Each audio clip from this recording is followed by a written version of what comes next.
और महाराष्ट्र में राज ठाकरे की महाराष्ट्र नवनिर्माण पार्टी के एनडीए में शामिल होने की संभावनाओं को लेकर प्रदेश की सियासी हलचल तेज हो गई है। सूत्रों के मुताबिक महायुति में शामिल शिंदे गुट के साथ अजीत पवार की एनसीपी भी राज ठाकरे की एंट्री को लेकर तनाव में है।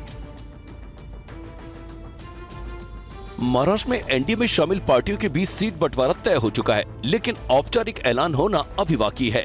लेकिन एनडीए में राज ठाकरे के शामिल होने को लेकर बड़ी हलचल के बाद सीटों का समीकरण फिर से तय करना पड़ सकता है। मंगलवार को दिल्ली में एमएनएस चीफ राज ठाकरे की केंद्रीय गृह मंत्री अमित शाह से हुई मुलाकात के बाद महाराष्ट्र में शिंदे गुट की धड़कनें बढ़ गई हैं। सूत्रों के मुताबिक एमएनएस एनडीए में शामिल हो सकती है और बीजेपी एमएनएस को दक्षिण मुंबई की सीट ऑफर कर सकती है। बीजेपी एक सीट देना चाहती है, लेकिन एमएनएस 2 चाहती है। एकनाथ शिंदे और अजीत पवार को इस बात की चिंता है कि उन्हें पहले ही बीजेपी कम सीटें दे रही है। अब अगर राज ठाकरे भी आए तो बीजेपी उनके कोटे की सीट एमएनएस को देगी। वहीं कांग्रेस राज ठाकरे की उत्तर भारतीय विरोधी छवि को लेकर मुद्दा बना रही है। उत्तर भारत के श्रमिकों को, गरीब लोगों को जब पीट रहे थे तब आप इनका विरोध कर रहे थे। अब उसी राज ठाकरे को आप अपनी गोद में बिठा रहे हो, गठबंधन में साथ में ले रहे हो। अमेठी और रायबरेली से कांग्रेस ने अभी तक उम्मीदवारों के नाम का ऐलान नहीं किया है, जिसकी वजह से सवाल उठ रहे हैं कि क्या राहुल गांधी और प्रियंका यूपी से चुनाव लड़ेंगे या नहीं। इस पर कांग्रेस के कार्यकर्ताओं का क्या कहना है, ये देखते हैं रिपोर्ट।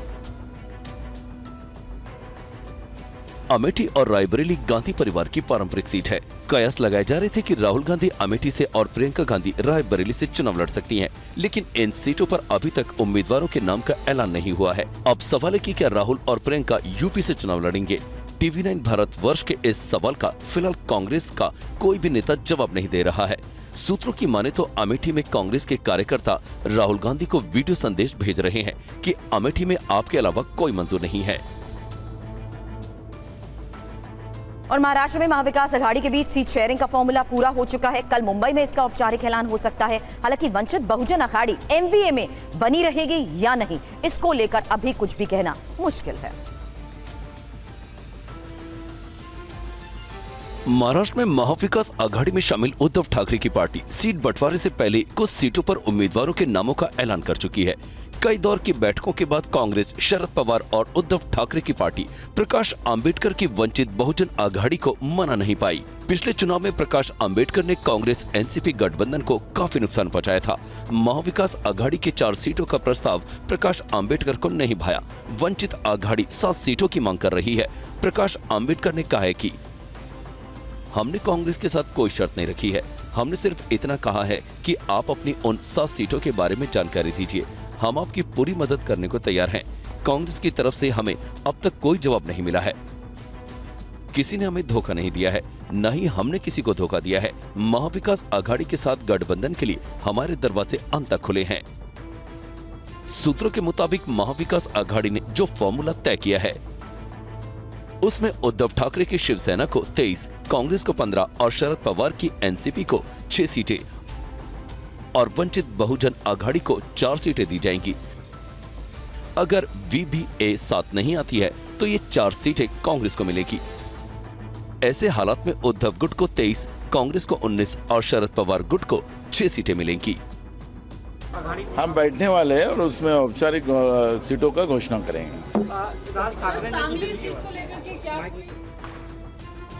राज ठाकरे और प्रकाश आंबेडकर को लेकर उद्धव ठाकरे गुट के नेता अरविंद सावंत ने टीवी9 भारतवर्ष से खास बातचीत में क्या कहा, सुनिए।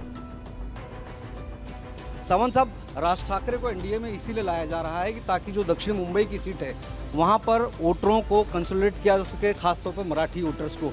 आपको घेरने की कोशिश की जा रही है। कौन घेरेगा मुझे? ऐसे थोड़े घेरा जाता है। पहली बात है, जिनकी नींव ठीक नहीं है, न विचारधारा है, और जिस ढंग से उनकी सारी जो चालें हैं, मतलब खास करके ईडी की कार्रवाई के बाद में उनका जो रवैया बना है, उस रवैये से सब लोग समझ गए कौन कौन कहाँ कहाँ झुक रहा है। अब छोड़ो, महाराष्ट्र के स्वाभिमान की बात करेंगे तो बात अलग थी। अब तो सब छूट गया। अब रही बात मराठी वोटरों को जोड़ने का, वो मराठी वोटर तो उद्धव जी ठाकरे साहब के साथ 100% है। प्रकाश आंबेडकर ने भी आज एक पत्र लिखा है जिसमें शिवसेना को लेकर उन्होंने सवाल खड़ा किया कि उन्हें वो तवज्जो नहीं दी गई। इंडिया गठबंधन के तीनों पार्टियों ने मिलकर एक साथ कहा कि हमने आपको 4 सीटें दी हुई है, उसके बावजूद अगर आप नहीं समझते हो तो इसके बाद में एक ही मुख से कि हम आज के बाद में चर्चा नहीं करेंगे। राज ठाकरे को लेकर एनसीपी शरद पवार गुट के नेता रोहित पवार ने कहा कि उन्हें बीजेपी में नहीं जाना चाहिए। इस पर बीजेपी नेता आरपी सिंह ने कहा कि पीएम मोदी के नेतृत्व में जो भी देश को आगे ले जाना चाहता है उनका पार्टी में स्वागत है। राज ठाकरे साहेबांना मी विनंती करतो की आज लोकांना लढणारी लोक पाहिजे।